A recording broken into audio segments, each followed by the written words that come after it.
मोरपंखी चाहुलींचे सोबतीने चालणे,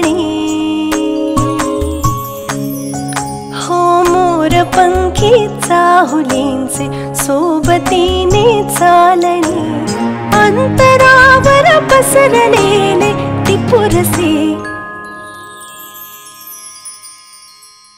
सुखाचे चांदणे, सुखाचे चांदणे, सुखाचे चांदणे, सुखाचे चांदणे, हो मोरपंखी चाहुलींचे सोबतीने चालणे, अंतरावर पसरलेले टिपुरसे सुखाचे चांदणे, सुखाचे चांदणे, सुखाचे चांदणे, सुखाचे चांदणे,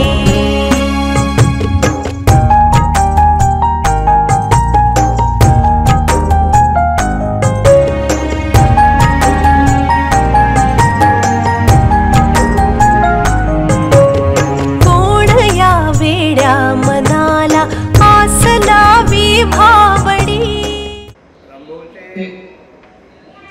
मुलं या ठिकाणी आहेत, तशी माझी देखील मुलं या ठिकाणी आहेत. एकमेकांना भेटून बालपणच्या आठवणीतून आनंद वाटतो. आम्ही समवयस्क आहे, तर रंभूंना मी या प्रसंगी शुभेच्छा देतो. त्यांचं उर्वरित आयुष्य आनंदी आणि चांगल्या आरोग्याचं जाईल याची मला खात्री आहे. आणि ते दीर्घायुषी आहे आणि त्यांच्यासोबत मी देखील आहे. नमस्कार मंडळी. रामभाऊ आणि नरू यांना मी पहिल्यांदा शुभेच्छा देते. रामभाऊंना सांगते, आयुष्यभरात कमाईमध्ये आणि कर्तव्यामध्ये नव्हता तुमचा नफा आणि तोटा, पण अजूनही नरूचा एक तुमच्यासोबत अर्धा वाटा. आम्ही तिन्ही जगाचा आणि विना पिकाचा, पण असं आज वाटायला लागलं की त्या ठिकाणी दोघंही पाहिजे आणि बापू पण पाहिजे, वडीलही पाहिजे आणि आई पण पाहिजे. त्याच्यामुळे ही म्हण आम्ही दोघांसाठी आहे. मला म्हणजे आजोबा खूपच जास्त त्यांच्याबद्दलचं अट्रॅक्शन खूप जास्त आहे आणि मी कधी माझ्या फॅमिलीपेक्षा जास्त दूर राहिलेली नाही. हा माझं पहिला वर्ष आहे जे आम्ही दूर राहते पुण्याला आणि माझी फुल फॅमिली नाशिकला असते. सो मला एक मोमेंट आठवतं आहे, लाईक मी जेव्हा शिफ्ट होत होती तेव्हा माझे आजोबा खाली नाही आले होते. मला ते खूप फील झालं होतं. But I was looking at the window and I look at him and he was like very emotional, he was crying. But I stop my tears a lot. I am stopping my tears right now also. But माझी आजी एकदम हळवी आहे, तसं तर खूपच बोलते ती, एकदम माझ्यासारखंच. सॉरी, मी तिच्यासारखं.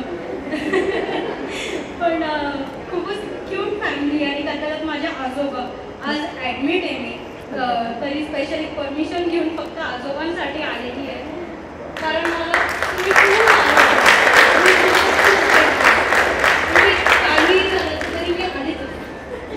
कोणी कमवू नाही शकत. नॉट इव्हन डॉक्टर आहे, मी डॉक्टरला चूप करून आली आहे.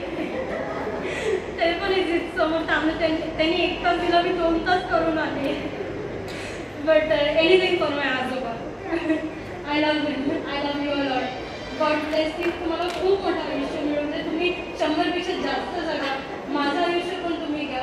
तुम्ही बाकी काही नका, ती फक्त ब्लेसिंग, काहीच नको.